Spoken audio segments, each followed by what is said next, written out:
सदर तेलंगाना जागृति व बीआरएस एमएलसी कल्वाकुंटला कविता ने आज सीपीआईएम के रियासती दफ्तर एमपी भवन में पार्टी रियासती सेक्रेटरी जॉन वेजली और न्यू डेमोक्रेसी पार्टी के रियासती दफ्तर मार्कस भवन में मरकजी कमेटी अरकान स्वाधिनेनी वेंकटेश्वर राव, जेवी चलपति राव और रियासती सेक्रेटरीट मेंबर के गोवर्धन से अलहदा मुलाकातें की और पसमानदा तबकात के लिए 42% तहफ़्फ़ुज़ात के सिलसिले में 17 जुलाई को मुजव्विज़ा रियासत गिर रेल रोको एहतजाज को कामयाब बनाने पर तबादला ख्याल किया।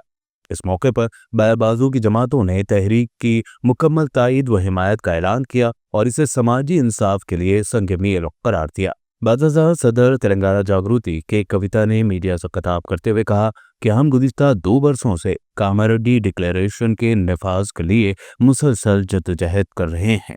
उन्होंने कहा कि बीसी तहफ़्फ़ुज़ात से मुताल्लिक़ बिल को तेलंगाना असम्बली पहले ही मंजूर कर चुकी है और 3 माह कबल सदर जमहूरिया को भी अरसाल किया जा चुका है। इसके बावजूद रियासती हुकूमत मरकज़ पर दबाव डालने में कोताही बरत रही है।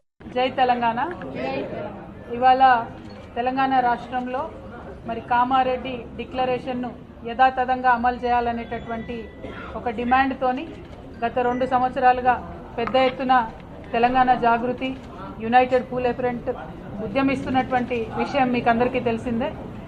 అయితే మన ఉద్యమాలతోని బీసీ బిల్లును అసెంబ్లీలో కౌన్సిల్లో పెట్టి పాస్ చేయించుకోవడం జరిగింది. ఇప్పుడు అది కేంద్ర ప్రభుత్వం దగ్గర రాష్ట్రపతి గారి దగ్గర ఉన్నది. మరి రాష్ట్రపతి గారి దగ్గర నుంచి బిల్లు వెనక్కి రావాలంటే ఇక్కడ ఉండేటటువంటి రాష్ట్ర ప్రభుత్వం కూడా అఖిలపక్షం తీసుకొని వెళ్తామని చెప్పి ఢిల్లీ పైన ఒత్తిడి తీసుకొని వస్తామని చెప్పి ఆనాడు చెప్పడం జరిగింది. కానీ బిల్లు అక్కడికి పోయి 3 నెలలు దాటిపోతున్నా కూడా ఇంతవరకు చడీ చప్పుడు చేయకుండా రాష్ట్ర ప్రభుత్వం ఉండడం బీసీలకు అన్యాయం చేయడంగానే మేము భావిస్తూ ఉన్నాం. అదేవిధంగా మరి ఈ మధ్యలోనే ముఖ్యమంత్రి గారు దాదాపు హాఫ్ సెంచరీ టైమ్స్ అంటే 50 సార్ల పైచిలకు ఢిల్లీకి పోయి వచ్చినా కూడా ఒక్కసారి కూడా ప్రధానమంత్రి గారితోని బీసీ బిల్లు పైన మాట్లాడకపోవడం నిజంగా శోచనీయం. అందుకే మరి కేంద్రం పైన ఒత్తిడి పెంచాలి, రాష్ట్రం పైన ఒత్తిడి పెంచాలి అంటే మార్గం ప్రజా ఆందోళననే, ఉద్యమ బాటనే అని నమ్మి తెలంగాణ జాగృతి యునైటెడ్ పూలే ఫ్రంట్ రెండు కూడా మరి జూలై 17వ తారీఖు నాడు రాష్ట్రంలో ఉన్నటువంటి రైల్వే నెట్వర్క్ అంతా స్తంభించే విధంగా రైల్ రోకో చేయాలనేటటువంటి కార్యక్రమాన్ని తీసుకోవడం జరిగింది.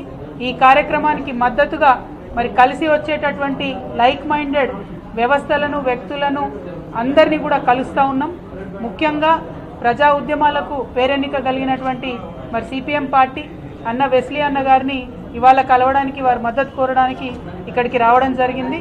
మరి వారిని ఇవాళ తెలంగాణ జాగృతి పక్షాన, యునైటెడ్ పూలే ఫ్రంట్ పక్షాన 50 మంది తెలంగాణ బీసీల పక్షాన కోరుతా ఉన్నాం. కేంద్ర రాష్ట్ర ప్రభుత్వాలు తాత్సరం చేస్తూ ఉన్నాయి. బిల్లు లేట్ అయిన కొద్దీ ఉద్యోగాలలో వచ్చేటటువంటి నోటిఫికేషన్లో 42% యువకులు మిస్ అవుతారు. ఎడ్యుకేషన్ ఇయర్ స్టార్ట్ అయింది, 42% విద్యార్థులు మిస్ అవుతారు. అదేవిధంగా స్థానిక సంస్థల ఎన్నికలు పెడితే ఓవరాల్గా 42% బీసీలు కూడా అన్యాయం జరుగుతుంది. కాబట్టి తక్షణమే ఈ బిల్లు పాస్ చేయించి వెనక్కి తీసుకొచ్చేటటువంటి ఈ ప్రయత్నంలో మీరు కూడా భాగస్వామ్యం అవ్వాలి, మద్దతుగా నిలబడాలని అన్న వెస్లీ గారిని కోరుతా ఉన్నాం. Thank you. జై తెలంగాణ.